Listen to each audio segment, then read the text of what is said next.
श्रेया आज घर पे है, उसको देखने एक लड़का आ रहा है शादी के लिए। उन्हें मेरी फीलिंग्स की कोई कदर ही नहीं है। क्या? ये जो लेटर मैं लिख रहा हूँ ये आपको श्रेया तक पहुँचाना है। मेरा वो लेटर पढ़ा, तुमने जवाब नहीं दिया। कौन सा लेटर सर? यार मैंने श्रेया को वो लेटर नहीं दिया यार। तुमने मुझसे कहा कि तुमने उसे वो लेटर दे दिया? हाँ। मुंह मीठा कीजिए।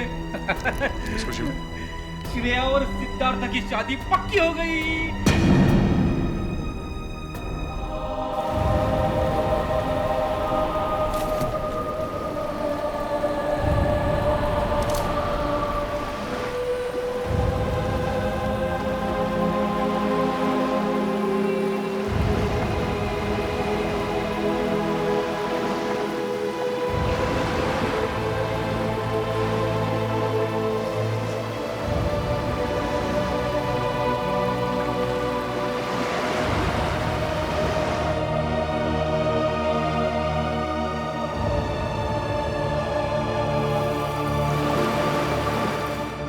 सर बोलिए ना, क्या बात है? नहीं वो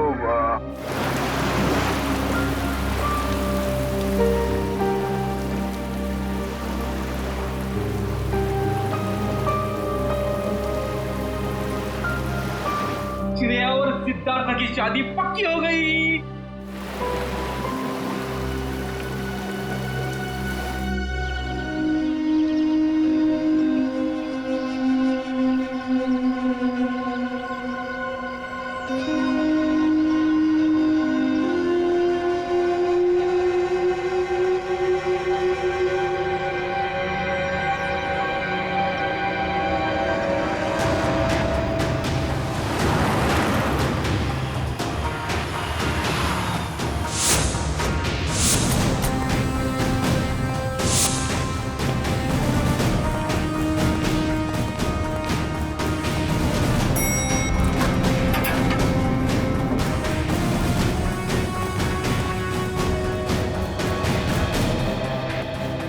कहाँ है लाश? सर वो इस कैबिन में।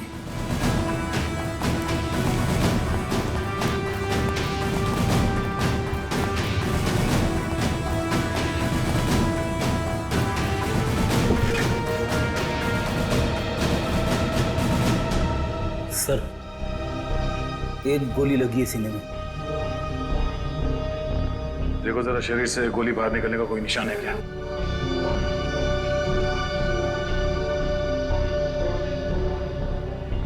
नहीं सर, कोई एग्जिट वोल नहीं है। गोली बाहर निकलने का कोई जख्म नहीं है।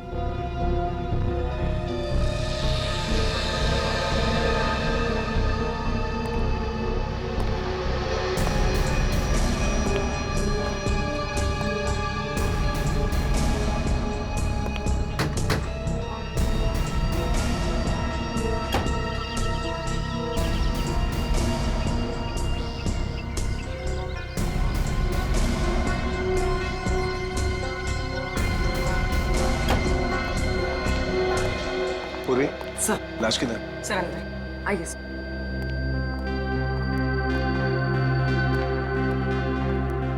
Hi there. क्या बात है? तुम्हारा खास दोस्त कहाँ है? अभिजीत? इस आदमी के शरीर में गोली लगी है और कोई एग्जिट रूम नहीं है। ठीक है, सब कमरे को अच्छी तरह से चेक करो। Excuse me. हाँ प्लीज प्लीज।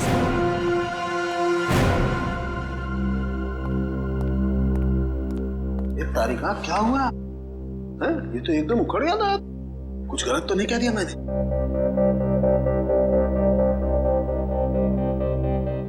कैसे हुआ ये सब?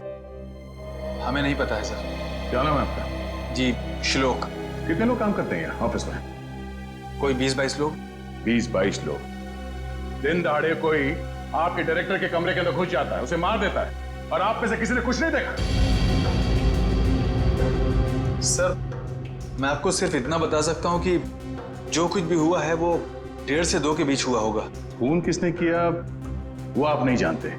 खून कितने बजे हुआ ये आपको मालूम है? हाँ सर, क्योंकि सर के केबिन का दरवाजा 1:30 से 2 के बीच अपने आप लॉक हो जाता है। क्यों लॉक हो जाता है? वो तो नहीं पता, सर ने ऐसे ही बनवाया है। तो क्या करते क्या थे कैबिन में 1:30 से 2 के बीच? सर हो सकता है कि वो अपने वाइफ से बात करता हो और नहीं चाहता हो कि कोई उसे डिस्टर्ब करे। नहीं सर, सर शादीशुदा नहीं थे। तो फिर करते क्या थे वो? हाँ? पूजा करते थे, खाना खाते थे, क्या करते थे? सर वो घर से खाना खा के आते थे। और ये कैबिन का दरवाजा हर रोज ऐसे ही बंद होता था? जी सर। जी सर। तो फिर आज उसी दौरान उनका खून हुआ, ये आप लोग कैसे कह सकते हैं? सर ये शालिनी है। सर इनको अंकुश सर से मिलना था, ये दौड़ते हुए उनके केबिन में गई, लेकिन अरे शालिनी, तुम भाग के कहाँ जा रही हो? सॉरी रचना, वो बॉस से कुछ अर्जेंट काम है मुझे। सर से मिलने जा रही हो? लेकिन अभी तो 1:30 बजने वाले हैं, केबिन बंद हो जाएगा उनका। पता है, इसलिए तो जल्दी जा रही हूँ। Excuse me.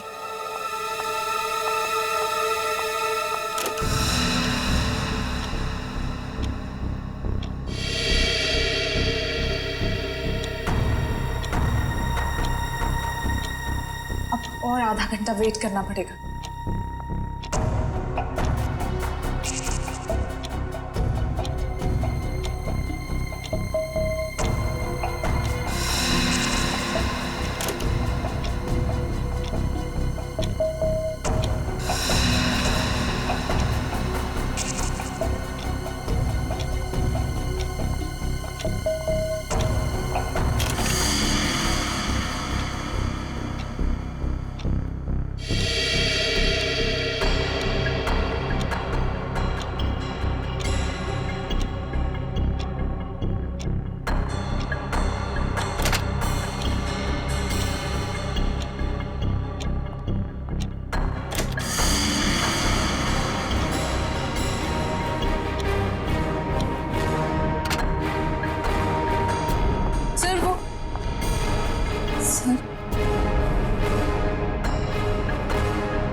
क्या हो गया बॉस को? तो इसीलिए आप लोगों का मानना है कि दरवाजा बंद होने के बाद उनका खून हो? हाँ सर। सर कैबिन में कोई हथियार नहीं मिला। सर हो सकता है कमरे में कोई ऐसा मैकेनिज्म हो जिससे गोली खुद ब खुद चल गई हो।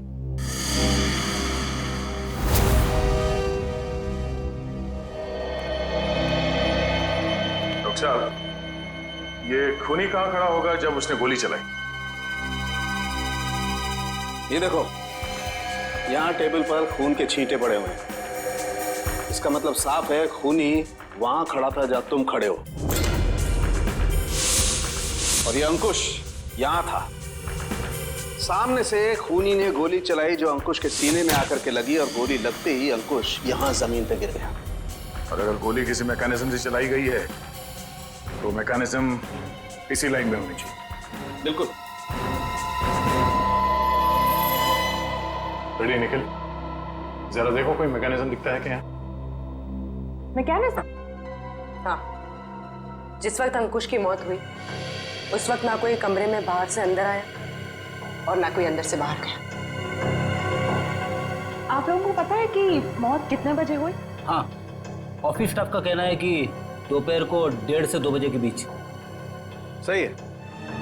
राइगर मोर्टिस लाश की जकड़न भी यही बता रही है।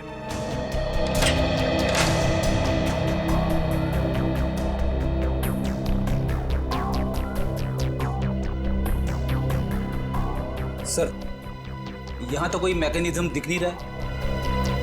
सर यहाँ भी ऐसी कोई चीज दिखाई दे नहीं रही है। कमरे में कोई आया नहीं और कोई मैकेनिज्म भी नहीं है, तो फिर इस आदमी को गोली लगी कैसे? कि ऐसा तो नहीं कि ये दरवाजा लॉक होने से पहले इसे गोली लगी? एक बात बताइए, आप में से किसी ने ये दरवाजा बंद होने से पहले अंकुश को जिंदा देखा था? No sir. नहीं सर। ठीक है, एक काम करो, शुरू से बताओ जब आपके बॉस अंकुश यहाँ इस ऑफिस में आए। सर वो बहुत परेशान थे और उन्होंने कृतिका को अपने केबिन में बुलाया। Okay sir, okay. रचना, क्या हुआ? बॉस बहुत ज्यादा गुस्से में है, कृतिका को अंदर बुलाया है।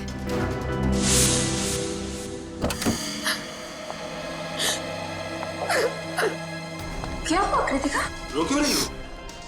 कुछ अरे बताओ ना, रो क्यों रही हो? कुछ नहीं हुआ। अरे बताओ तो कृतिका। तो कृतिका अभी कहाँ है? ऑफिस से चली गई क्या वो? नहीं सर, उसका बैग तो यहीं है।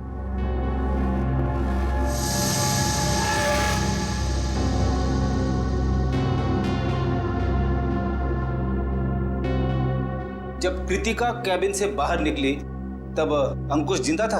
हाँ सर। उसके बाद कौन गया कैबिन के अंदर?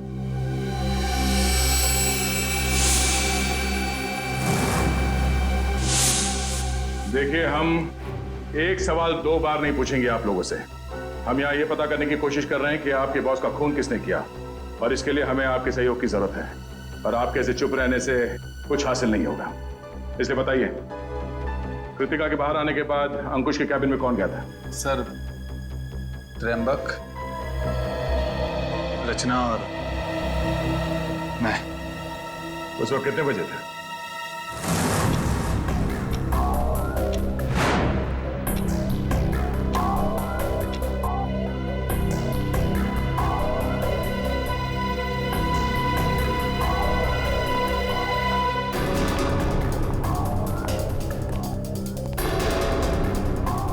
सर, क्या हुआ? आपने हमें बुलाया? ये पूछो क्या नहीं हुआ है? क्या सर, क्या नहीं हुआ? ईमानदारी नहीं हुई, वफादारी नहीं हुई। सर, हम कुछ समझे नहीं। देखो, तुम तीनों बहुत मुश्किल में हो। मुश्किल में? हाँ, मुझे ये पता चला है कि तुम तीनों में से कोई एक हमारे डिजाइन कंपेटिटर्स को बेच रहा है। नहीं सर, हम ऐसा नहीं कर सकते। हाँ सर, मुझे तो ये भी नहीं पता कि हमारे कंपटीटर्स है कौन। मेरे पास सबूत है और मैं तुम तीनों को जेल भिजवा सकता हूं, लेकिन मैं ऐसा नहीं करूंगा। चुपचाप शाम के 5 बजे तक मुझे बता दो वो आदमी कौन है। हाँ, उसकी नौकरी तो नहीं रहेगी, लेकिन उसे मैं जेल जाने से जरूर बचा लूंगा। लेकिन सर, हम लोग... मेरे पास ज्यादा समय नहीं, जितना मैंने कहा है उतना करो। तो कोई कंपनी के सीक्रेट्स बेच रहा था? हाँ? सर, अंकुश जरूर भड़का होगा इस धोखे से। कोई भी भड़केगा। बहुत तकलीफ होती है जब उसका कोई करीबी उसे धोखा देता है।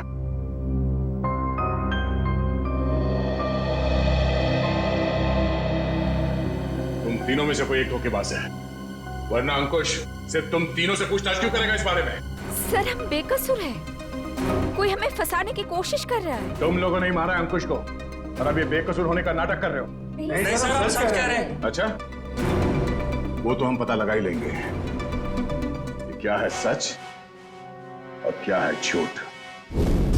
तुम कितने बजे अंकुश के कैबिन से बाहर गए थे?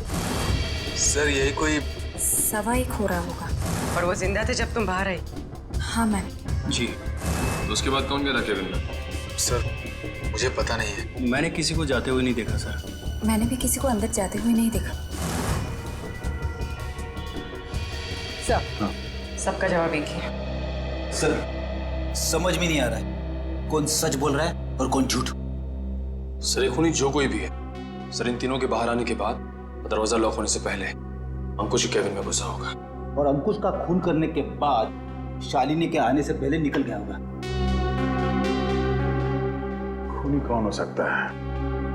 तो कमरे के अंदर घुसा और किसी ने उसे आते जाते नहीं देखा। अंकुश के कमरे से बाहर निकलने के बाद तुम तीनों कहाँ थे? सर, हम कॉन्फ्रेंस रूम की तरफ चले गए थे ये झूठे लगे इल्जाम के बारे में बात करने के लिए। लेकिन थोड़ी देर के बाद जब हम बाहर लंच के लिए आए तो देखा शालिनी अंकुश जी के रूम की तरफ जा रही थी। 1:15 से लेके शालिनी के कमरे के बाहर आने तक किसी ने किसी को कमरे के अंदर जाते हुए देखा? सर, हमने ध्यान नहीं दिया क्योंकि कृतिका ही ये सब देखती थी। ये कृतिका है कहाँ? पता नहीं सर, बहुत टाइम से आपने उसे देखा नहीं।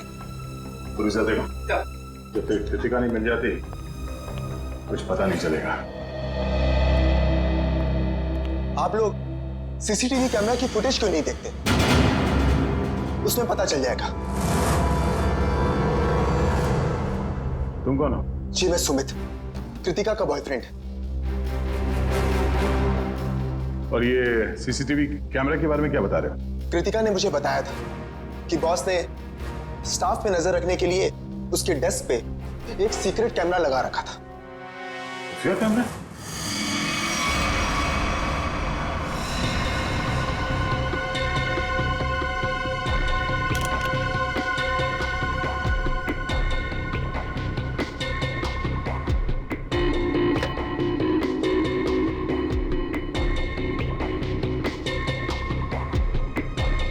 यहाँ पे तो कोई कैमरा दिख ही नहीं रहा है। खुफिया कैमरा है, छुपा के रखा होगा।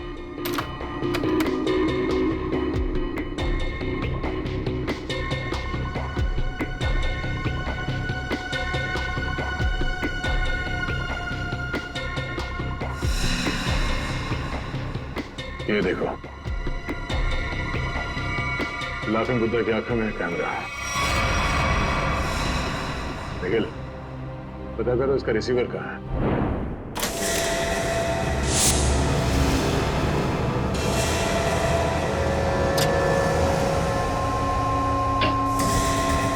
मैम, आशिता, मम्मी देखिए। अरे कृतिका, कृतिका, संभाल के।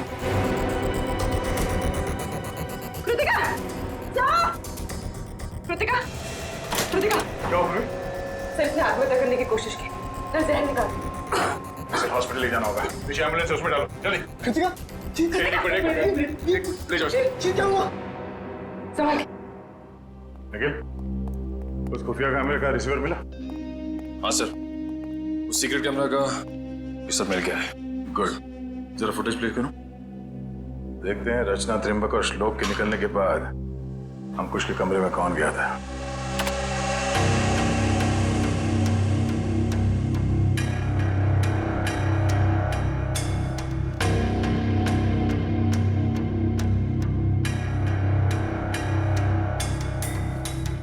उन तीनों ने कृतिका के बारे में जो कहा था वो तो सही निकला।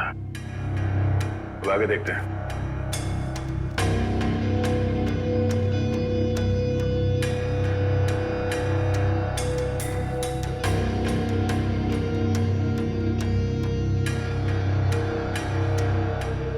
देखते हैं इस खुफिया कैमरा की आंखों ने ऐसा कुछ देखा है कि जो यहाँ काम करने वाले 20-22 लोगों ने नहीं देखा, और अंकुश की मौत हो गई।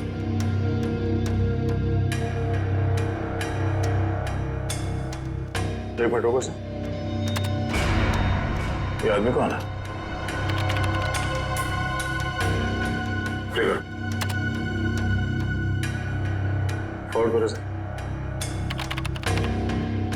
बस। इसका चेहरा तो ठीक से दिख ही नहीं रहा है। ये आदमी कैबिन के अंदर गया एक 20 को, बाहर निकला एक 25 को, और बड़ी हड़बड़ाहट में निकला है बाहर। निकले, काम करो, ऑफिस स्टाफ मेंबर्स को बुलाओ, और हाँ, उस वॉचमैन को भी लेके आओ अंदर।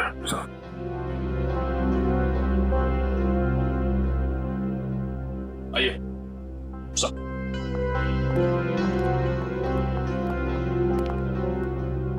देखिए, इस आदमी को पहचानते हैं आप? नहीं सर, हमने इन्हें कभी ऑफिस में नहीं देखा। तुम? नहीं सर, इससे पहले मैंने कभी इसे देखा नहीं। श्लोक? नहीं सर, मैंने भी इसे नहीं देखा। वॉचमैन, तुम तो एंट्रेंस में थे, तुमने तो देखा होगा साथ ही जाते। हाँ, पहचानते हो कौन है? नहीं सर, मैंने इसे कभी नहीं देखा। अरे तो फिर ये अंदर आया कैसे? उड़ के आया क्या? मेरा एक फोन आया था, मैं 5 मिनट के लिए थोड़ी दूर चला गया था, शायद ये तब आया होगा। अच्छा, निखिल, एंट्रेंस में जो कैमरा है उसका फुटेज चेक करो।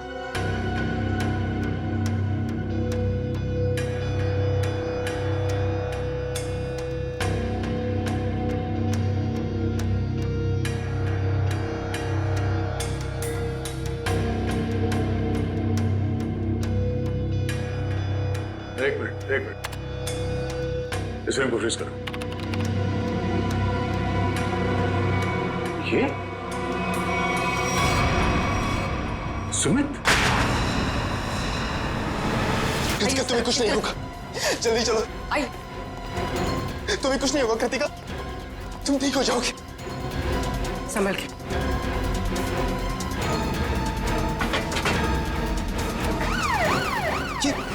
नहीं जा रहा। ये क्या कर रहे हैं सर? कृतिका के पास मेरा रहना जरूरी है। तुम आज इस ऑफिस में से पहले भी आए थे ना? हाँ, कृतिका बहुत परेशान थी, उसी ने मुझे फोन करके बुलाया था। अंकुश का खून करने के लिए? ये कैसी बातें कर रहे हैं आप लोग? सच है, वही कह रहे हैं, समझे? तुम अंकुश के कैबिन में घुसे, उसका खून करके वहां से निकल गए और तुम कृतिका से मिले भी नहीं। सर ऐसा कुछ भी नहीं है, मेरी बात समझने की कोशिश कीजिए। आप लोग जैसा समझ रहे हैं ऐसा कुछ भी नहीं, मैंने किसी का खून नहीं किया है। चल अंदर चल, तेरी राम कहानी हम लोग वहीं सुनेंगे। सर मैं सच कह रहा हूँ, मैंने खून नहीं किया है। तुम्हारे गिड़गिड़ाने का कोई फायदा नहीं है, हम जानते हैं कि अंकुश का खून तुम नहीं किया है। काश सर, अगर मैंने उसका खून किया होता तो मुझे अपना गुनाह कबूल करने में खुशी होती। मैं उसे मारना चाहता था लेकिन मार नहीं पाया। तुम अंकुश को क्यों मारना चाहते थे? क्योंकि वो कृतिका को परेशान कर रहा था, उससे शादी करना चाहता था। कहता था कि अगर शादी नहीं करोगी तो उसे नौकरी से निकाल देगा। बार बार अपने एमडी होने की धमकी देता था। क्या करती बेचारी कृतिका, उसके ऊपर उसके बूढ़े माँ बाप की जिम्मेदारी थी। इसलिए तुमने बदला ले लिया अंकुश का खून करके? नहीं सर, तब मुझे कृतिका ने बुलाया था, वो बहुत रो रही थी। अंकुश ने फिर से उसे धमकी दी थी, पर जब मैं ऑफिस पहुंचा तब मुझे वो नहीं दिखी। तब मैं जाकर अंकुश को धमकाया और वहां से बाहर चला गया।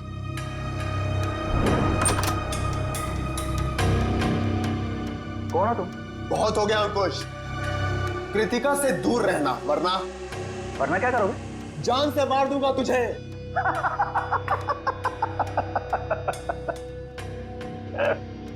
अरे जा, जो करना है कर, कृतिका सिर्फ मेरी बनेगी। अंकुश, तू यहां से निकल रहा है या मैं सिक्योरिटी को बुलाऊं? आउट। अभी तो जा रहा हूं, लेकिन बहुत जल्द लौटूंगा और तब तुझे मुझसे बचाने के लिए कोई नहीं रहेगा, कोई नहीं रहेगा।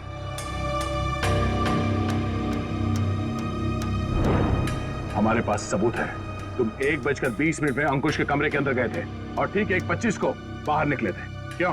फिर भी मैं बार बार यही कहूंगा कि मैंने खून नहीं किया है। देखो सुमित, दया सर को गुस्सा मत दिलाओ, सीधी तरीके से मान जाओ कि खून तुमने किया है। क्योंकि तुम्हारे जाने के बाद यहाँ की स्टाफ शालिनी जब कैबिन में गई तब अंकुश मरा पड़ा था। सर मेरा विश्वास कीजिए, मैंने खून नहीं किया है, प्लीज मेरा यकीन कीजिए आप लोग। याद देखो। सर, गन पाउडर की स्मेल, स्प्रे देना। एक मिनट,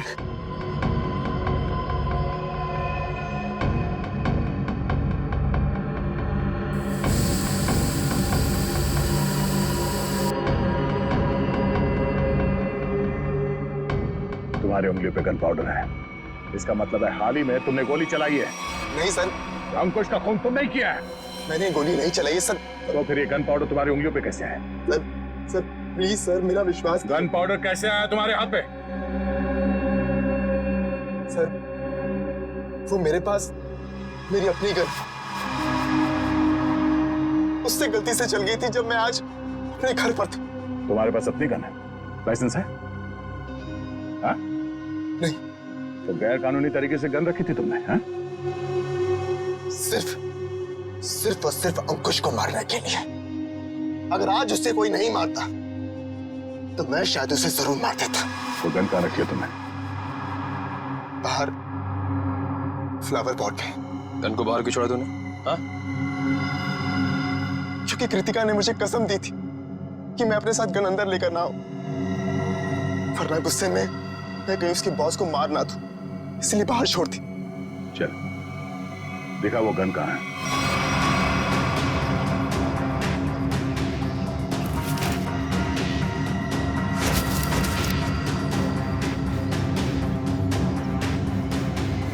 संभाली का? हाँ सर।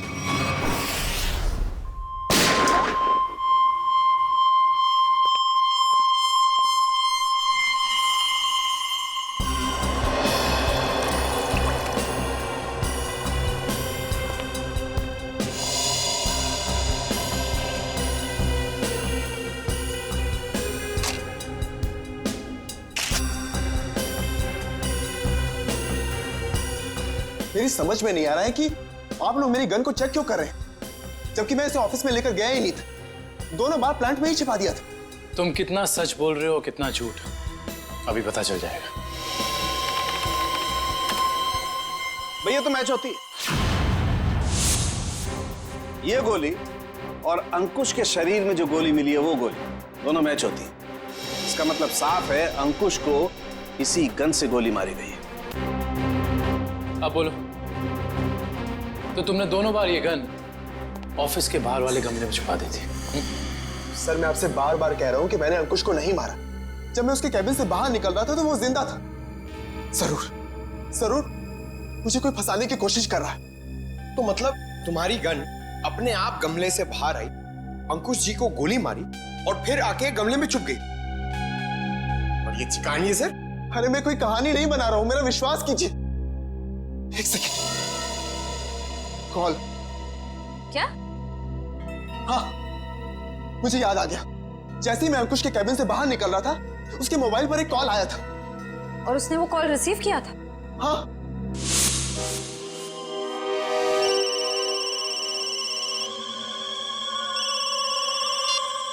हाँ बोल। पंकज, अंकुश का मोबाइल चेक करो। सर। अगर अंकुश ने ये कॉल रिसीव किया है तो शायद वो तुम्हारे निर्दोष होने का सबूत हो।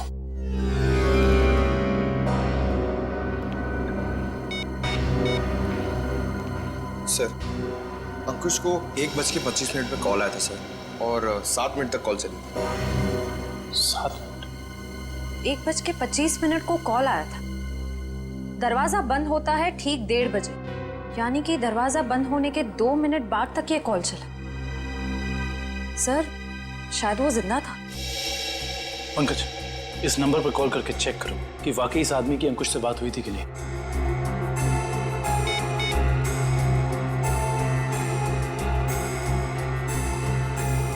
अंकुश नहीं, मैं सीआईडी ऑफिसर पंकज बोल रहा हूँ।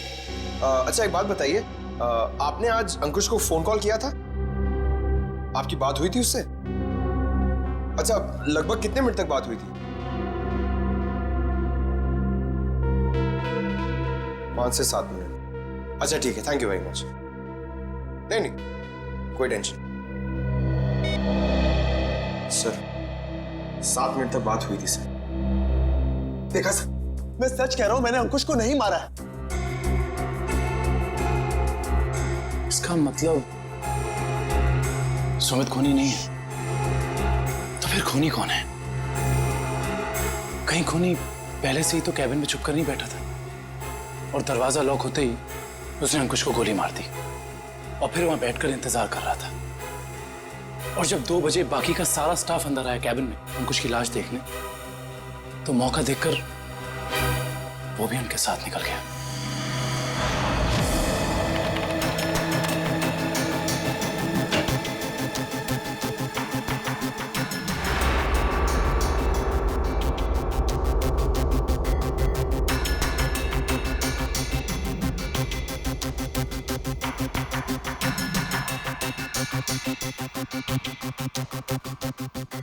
ये देखिए सर, शालिनी के चीखने के बाद जो 6 लोग कैबिन के अंदर आए थे वही 6 लोग कैबिन से बाहर गए।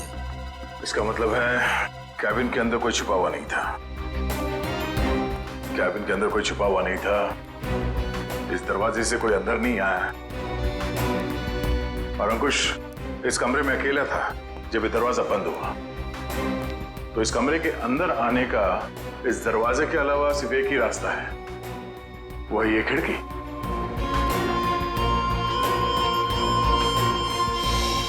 मगर जब हम लोग इस कमरे के अंदर आए तो ये खिड़की अंदर से बंद थी।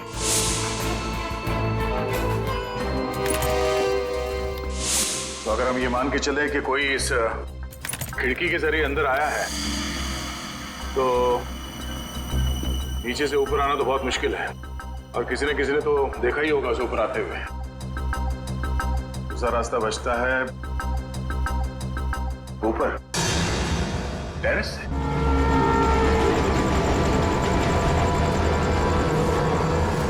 जरा देखो आसपास, अगर वो खूनी अंकुश के कैबिन में यहाँ टेरेस से गया है तो उसने रस्सी या हार्नेस का इस्तेमाल किया होगा, और अगर ऐसा है तो यहाँ लेज पे कोई ना कोई निशान जरूर होना चाहिए। तो चेक करो।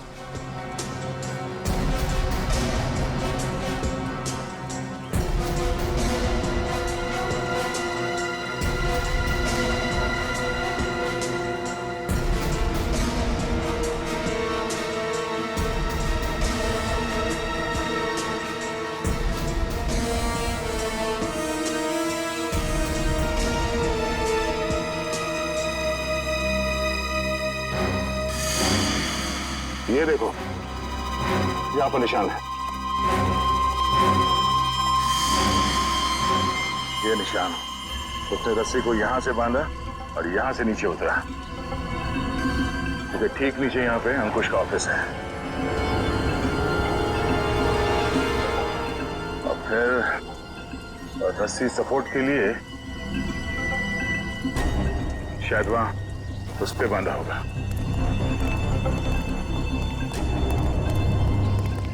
ये देखो, रस्सी के घिसने का निशान है यहाँ पे। इसका मतलब है उसने रस्सी यहाँ इस पाइप पे बांधा और वहां से नीचे अंकुश के कैबिन में गया। कमाल है सर, खूनी इतना कुछ करता रहा लेकिन किसी ने उसे देखा तक नहीं। खूनी ने जिस तरीके से मेहनत की है खून करने के लिए, उससे तो साफ साफ दिख रहा है सर उसके दिल में कितनी नफरत भरी पड़ी थी अंकुश के लिए।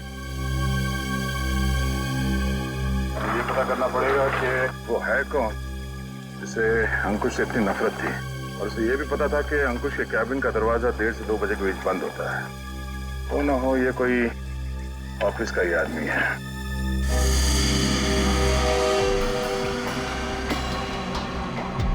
खूनी टेरेस से रस्सी के सहारे नीचे उतरा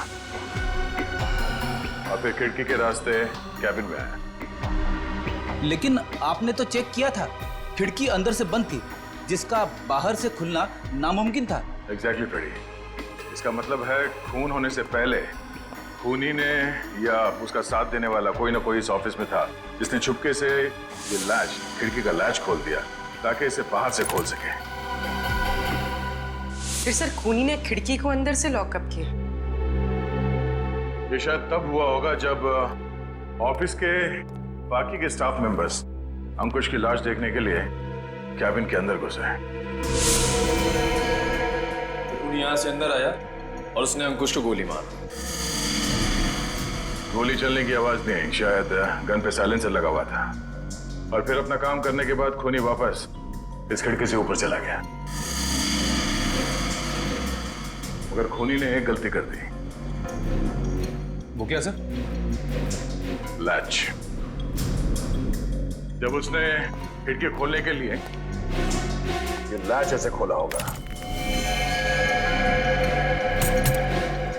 जाहिर सी बात है उसने ग्लव्स पहनने की तकलीफ नहीं की होगी। इसका मतलब खूनी के उंगलियों के निशान उस लैच पे है।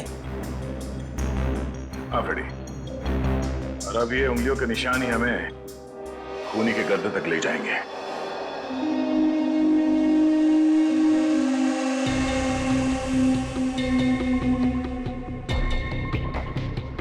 सर आप लोग हम पर शक कर रहे हैं?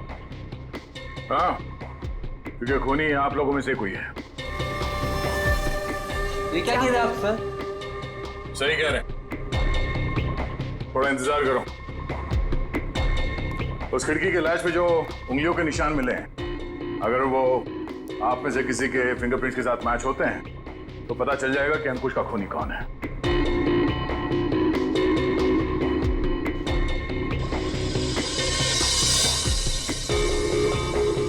ठीक, आप जाइए, आप आइए।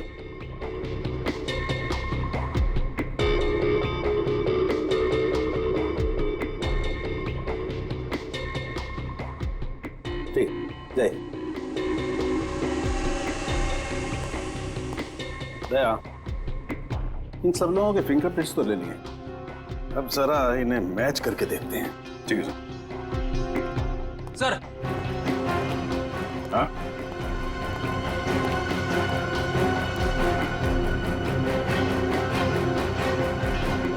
खूनी ने टेरेस से नीचे उतरने के लिए जिस रस्सी का इस्तेमाल किया था वो रस्सी कहीं मिल नहीं रही है। अच्छा, रेडी? वो रस्सी यहाँ ऑफिस में होनी चाहिए। ढूंढो, देखो कहाँ है वो रस्सी। सबसे बड़ा सबूत है, इस फिंगरप्रिंट से भी ज्यादा बड़ा। अगर वो रस्सी मिल गई तो समझ लो खूनी अपने आप अपने हाथ आ जाएगा।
सॉरी भाई दया।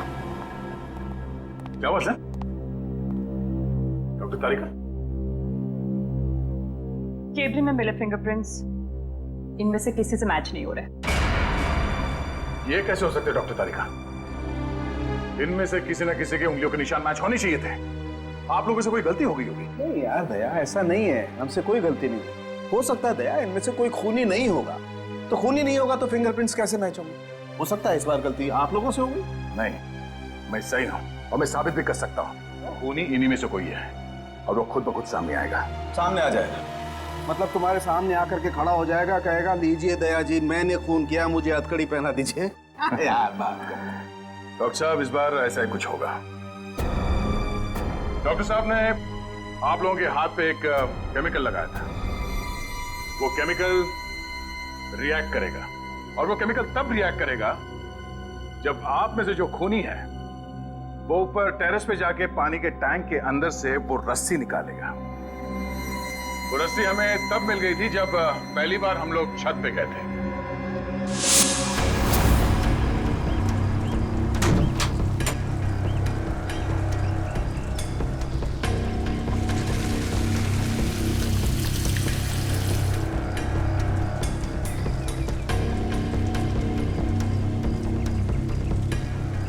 तैयारी के साथ आया था। उस रस्सी पे हमने एक केमिकल लगाया है और वो केमिकल तब रिएक्ट करेगा जब आप लोगों के हाथ पे लगा हुआ केमिकल उसके कांटेक्ट में आएगा। आप लोगों के हाथ चमकने लगेंगे अंधेरे में। Lights off.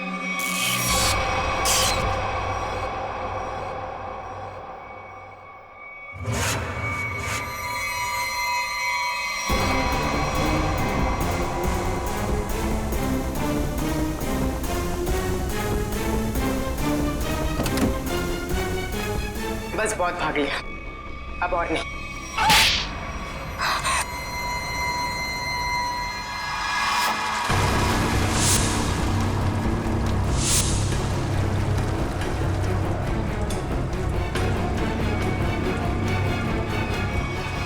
तुमने अंकुश को क्यों मारा? तुम ही कंपनी के सीक्रेट्स बेच रही थी ना? और जब अंकुश तुम तीनों से पूछताछ कर रहा था तुम जानती थी कि तुम्हें उससे छुटकारा पाना है? हाँ, मैं बहुत पहले से ही जानती थी कि मैं पकड़ी जा सकती, इसलिए मैंने प्लान बना के रखा था कि जब भी मौका मिलेगा मैं अंकुश को मार दूंगी। तो तुमने अपने प्लान में सुमित को कैसे फंसाया और क्यों फंसाया? उसने क्या बिगाड़ा था तुम्हारा? मेरी सबसे अच्छी सहेली को मुझसे दूर कर दिया था। मैं और कृतिका अच्छे दोस्त हुआ करते थे, लेकिन जब से सुमित उसकी जिंदगी में आया था तब से कृतिका उसकी बातें करती रहती थी। सुमित ऐसा है, सुमित वैसा है, सुमित ने ये किया, सुमित ने वो किया, सुमित सुमित सुमित। इस सुमित से मुझे नफरत होने लगी थी। दिन रात उसके साथ फोन पे लगी रहती थी। इस सुमित के चक्कर में वो मुझे भूल गई थी। और आज सर के केबिन से निकलने के बाद कृतिका ने जब सुमित को फोन करके बताया कि गन को कहीं छिपा देना, मैं अपनी सहेली को मैं वापस पाना चाहती थी। और यही सही मौका था सुमित को फंसाने का। इसलिए तुमने अंकुश को मारने के बाद अपनी गन सुमित के गन के साथ बदल दी और अंकुश के शरीर पे जो गोली मिली वो उस गन के साथ मैच हो गई, जिसकी वजह से सुमित फंस गया।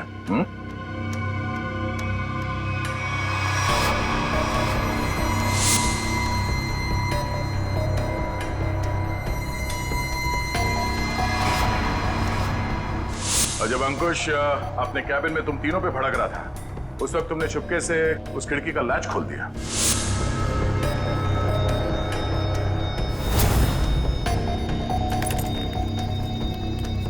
और तुमने मौका पाके विंडो का लैच तब लॉक किया जब सब अंकुश की डेड बॉडी देख रहे थे, है ना?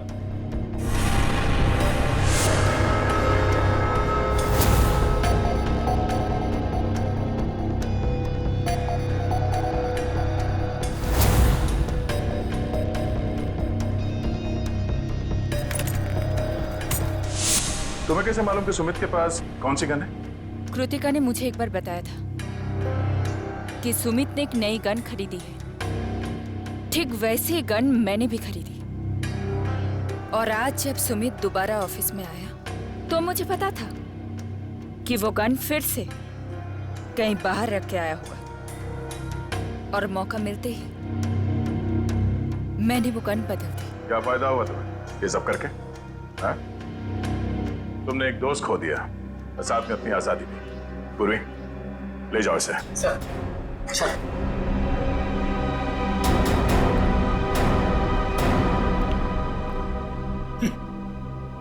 लोग भी दोस्ती में क्या क्या करते हैं सर। हाँ फ्रेडी, कुछ तो पीठ पे छुरा घोंपते हैं।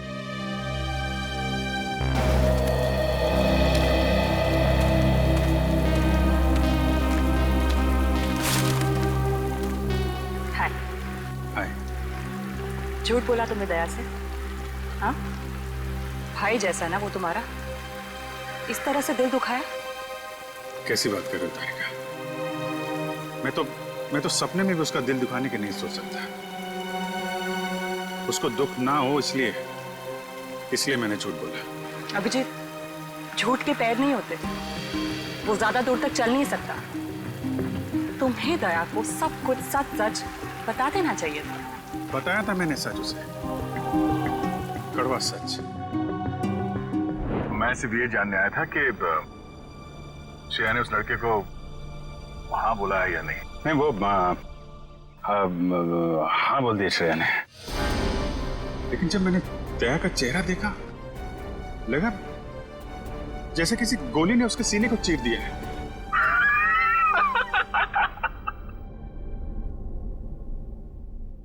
अरे यार, क्या लड़का आया नहीं, तबीयत खराब हो गई उसकी।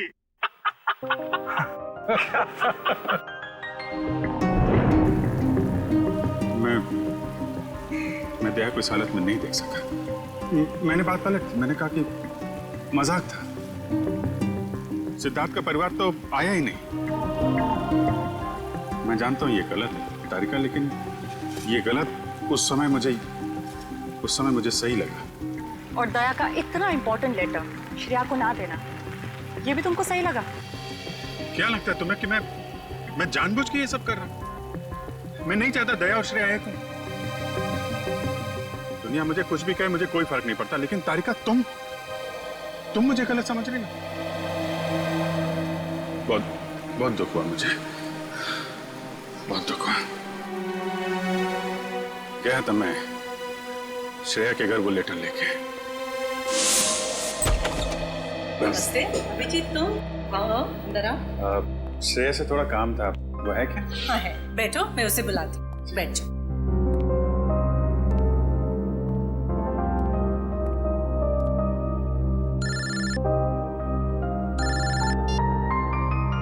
अरे भाई तुम्हारा ही काम करने आया हूँ यार। अरे भूल कैसे सकता हूँ, लेटर है मेरे पास, अभी दिया नहीं है। जैसे ही श्रेया आती है ये लेटर उसके हवाले कर दूंगा। हैं? अरे यार थोड़ा तो सब्र रखो यार। हाँ मैं करता हूँ। नमस्ते अंकल। अभिजीत, मैं तुम्हारे हाथ जोड़ता हूँ, तुम दया का कोई भी लेटर श्रेया को नहीं दोगे। लेकिन दया और श्रेया तो... मैं जानता हूँ दया और श्रेया कुछ कहते नहीं, लेकिन वो एक दूसरे के काफी करीब हैं। मगर मैं अब नहीं चाहता हूँ कि श्रेया अपना फैसला बदले। ये तो दोनों के साथ ज्यादती होगी। आप अभिजीत, मैं मजबूर हूँ। मैंने पिछले साल सिद्धार्थ के पिता से एक बड़ी रकम उधार ली थी, जो मेरे अलावा मेरे घर में कोई नहीं जानता। और अगर श्रेया ने इस शादी से इनकार किया तो वो लोग सारे पैसे वापस मांग सकते हैं, जो मैं अभी देने की स्थिति में नहीं हूँ। लेकिन अंकल ये तो श्रेया की जिंदगी का सवाल है। तो मैं क्या करूं? इतने पैसे कहां से लाऊं? श्रेया की मां को हार्ट प्रॉब्लम है। तुम लोगों की जरा सी गलती हमें प्रॉब्लम में डाल सकती है। देखिए अगर सिर्फ पैसे की बात है तो हम लोग मिलकर कोशिश कर सकते हैं। पैसा तो... नहीं, वो बात नहीं है। पैसे का इंतजाम हो चुका है, बस 1-1.5 महीने की बात। एक बार मैं उनके सारे पैसे लौटा दूं, उसके बाद तुम ये लेटर श्रेया को दे देना। लेकिन तब तक ये बात हम दोनों के बीच ही रहनी चाहिए, प्लीज। ये आपने बड़ी मुश्किल में डाल दिया। दया से कोई बात छुपाना इतना आसान नहीं है। अब ये बात ना मैं श्रेया को बता सकता हूँ और ना दया को। दया तो इस बारे में कुछ नहीं जानता। वो तो तुम्हें गलत समझ रहा है। इनफैक्ट नफरत करने लगा है वो तुमसे। जानता हूँ, वक्त ने गलतफहमी पैदा कर दी है, लेकिन ये भी जानता हूँ कि सही वक्त आने पर सब ठीक भी हो जाए।